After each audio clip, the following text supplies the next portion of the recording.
বসিরহাট লোকসভা কেন্দ্রে টিএমসি প্রার্থী খুঁজে পেল কাকে? নুসরত জাহানকে। তিনি প্রার্থী হওয়ার আগে তাকে রাজনৈতিক মঞ্চে আপনারা কোনোদিন দেখেছেন? দেখেননি। তাকে আমরা কোথায় দেখেছি? তাকে আমরা বলিউডে সিনেমা জগতে দেখেছি। কোনো এক ব্যক্তি, তিনি যিনি মহিলা, তাকে হঠাৎ রাজনৈতিক মঞ্চে এনে দাঁড় করিয়ে দিলেন নুসরত জাহানকে বসিরহাট বুকের ক্যান্ডিডেট। এই বসিরহাট বুকে স্বচ্ছ রাজনীতি চলে, এই বসিরহাটের বুকে স্বচ্ছ মানুষের বাস, এই বসিরহাটের বুকে পীর অলিওয়ালাদের বাস। এই বসিরহাটের বুকে তিনি একজন মহিলাকে দাঁড় করিয়ে দিলেন যে তাকে ভোট না দেওয়ার উপায় নেই, নয়তো তাকে যদি ভোট না দেওয়া হয় তো বিজেপি এসে যাবে। সাধারণ মুসলিম, সাধারণ জনগণ, নাগরিক, সেই কি বলবো, মাননীয় সংসদ তিনি এখনো রয়েছেন, সম্মান দিতে হয়। এটা আমাদের আইএসএফ এর দায়িত্ব। যখন কোনো পদাধিকার বক্তাকে, পদাধিকার ব্যক্তিকে অবশ্যই সম্মান দেওয়া উচিত। তাই বলতে ইচ্ছা না হলেও বলতে হয়, তিনি মাননীয় সংসদ নুসরত জাহানকে সবাই ভোট দিলেন। আমরা তাকে পার্লামেন্টে পাঠিয়েছিলাম বুকে হাত দিয়ে। এখন আমরা বুঝতে পারছি তাকে আমরা পার্লামেন্টে পাঠাইনি। তাকে কোথায় পাঠিয়েছিলাম? তাকে পাঠানো হয়েছিল বিউটি পার্লারে। আমরা একটি বাক্য পার্লামেন্টে তার থেকে শুনতে পাইনি। যখন সিএ, এনআরসি এবং কৃষি বিল পাশ হলো, তখন টিএমসির এমপিরা, সেই 22টি এমপিরা বিউটি নুসরত জাহানের সাথে বিউটি পার্লারে ঢুকেছিল নুসরত জাহান।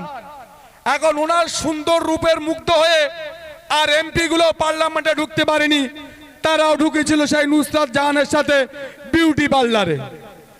আজকের অষ্টাদশ লোকসভা বসিরহাট লোকসভায় নির্বাচনে কাকে দাঁড় করালেন? হাজী নুরুল ইসলামকে দাঁড় করালেন। ওনাকে নাকে এর আগে একবার দাঁড় করিয়েছিলেন। উনি এমন কাণ্ড ঘটিয়েছিলেন, দাঙ্গা বাঁধিয়েছিলেন, হিন্দু মুসলিম শান্তি বিঘ্ন ঘটিয়েছিলেন।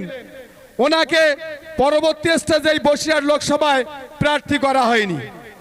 যাই হোক, ওনাকে আবার টিএমসি এবার বসিরহাট লোকসভায় প্রার্থী করিয়েছে।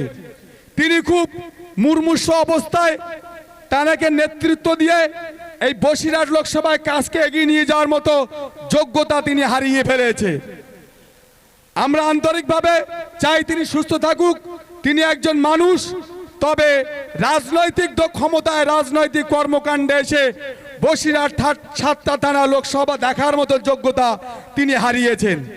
তাই আমাদেরকে বুঝতে হবে, তার সুস্থতা আমি অবশ্যই কামনা করি, কিন্তু এই কর্মকাণ্ড বিশাল 7টা থানা বসিরহাট লোকসভা আমাদের ঐতিহ্য, এই ঐতিহ্যকে ধরে রাখতে তা আপনার মূল্যবান ভোটটা কাকে দেবেন আপনাদেরকে ভাবতে হবে।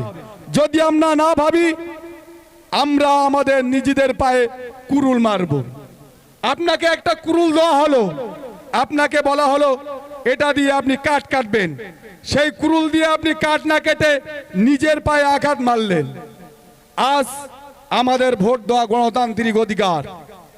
আমরা ঠিক করব আগামী 5 বছর এই ভারতবর্ষে কারা পরিচালনা করবে। আমরা জনগণ ঠিক করব এই বসিরহাট লোকসভা থেকে কাকে পাঠানো হবে। আপনার চিন্তা ভাবনা, আপনার আইডিওলজি যদি বিক্ষিপ্ত ধারণ করে, সারা 5 বছর আমাদের যন্ত্রণা সহ্য করতে হবে। এর জন্য দায়ী শুধু ওরা না, এর জন্য দায়ী আমরা। তাই আমাদেরকে ভাবতে হবে। আজকে অনেকে বলে থাকে, কেন পীর আওলাদেরা, কেন ভালো মানুষরা রাজনীতিতে আসবে?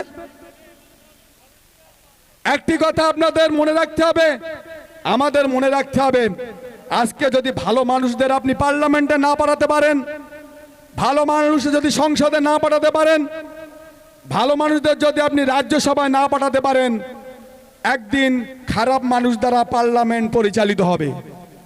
সেই খারাপ মানুষের দ্বারা আইন রচিত আইন আমাদেরকে ভোগ করতে হবে। আমরা জানি ধার্মিক ব্যক্তিরা মিথ্যা কথা বলে না, সে হিন্দু ধর্মের হোক, মুসলিম ধর্মের হোক। তাহলে পার্লামেন্টে কারা যাবে?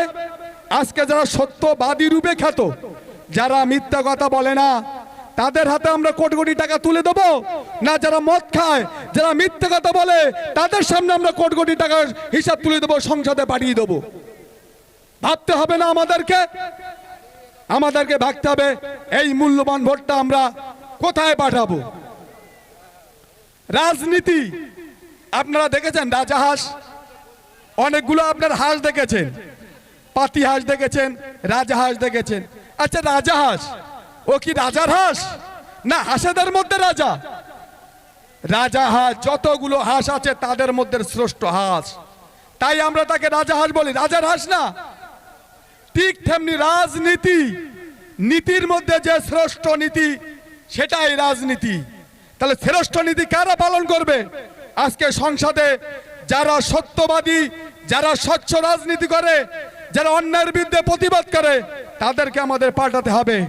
তেমনি একজন ব্যক্তি ইঞ্জিনিয়ার, তিনি যুবক নেতা, আপনারা দেখেছেন ছুটে বেড়ানোর মতো নেতা, আইএসএফ এর মনোনীত প্রার্থী আক্তার রহমান বিশ্বাস আমাদের মনোনীত প্রার্থী। তাকে আমাদের খাম চিহ্নে ভোট দিয়ে বিপুল ভোটে জয়ী করতে হবে।